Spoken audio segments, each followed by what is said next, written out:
जाजपुर जिला धर्मशाला थाना अंतर्गत कायमा और जारका अंचल तंबाकू व्यवसायी उपरे जिला प्रशासन पक्षरु मिलित भावे गुरुवार दिन चढ़ाऊ करा जायछि। सूचनायोग्य जाजपुर अणसंक्रामक अधिकारिणी सस्मिता राउत, जाजपुर खाद्य सुरक्षा अधिकारी राकेश कुमार साहू, धर्मशाला अबकारी विभाग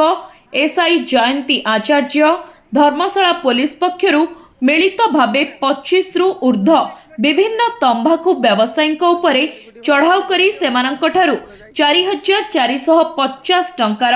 जरिमाना आदाय करा जायछि। एही अंचल मानकरे शिक्षा अनुष्ठान निकटरे मध्य बेआईन तंबाकू व्यवसायी माने खुल्लम खुल्ला भावे व्यवसाय करुथुबारु एहा उपरे रोक लगाइबा पई एपरि चढ़ाऊ जारी रहिबो बोली सूचना मिलिछि।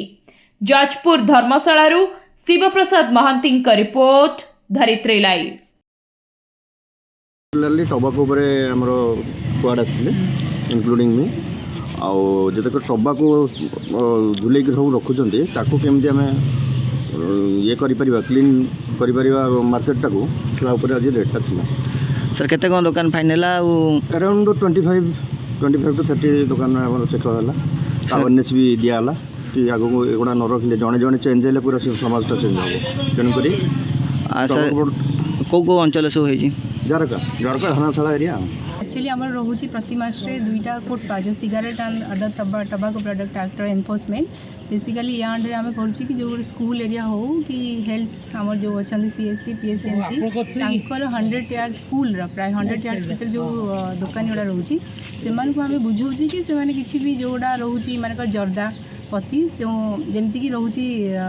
स्मोकिंग स्मोकलेस माने धूमहीन धूमयुक्त जमी सिगारेट रोचे आ तंबाकू जमी रोचे कि जर्दा पति युक्त आ गोटा बिना साधा वाला तो आमर मेन फोकस रोचे कि जो गुड़ाक कैंसर सिंबल रोचे से गुड़ा से झुले बिक्री न करूँ कारण लोक मैंने बेसी जो अट्राक्टेड होती प्रति खाऊँ आबे कैंसर जो हूँ ओराल कैंसर जो मुख घर कैंसर मुख्य कारण हूँ ये गुड़ा माने खाଇବା द्वारा।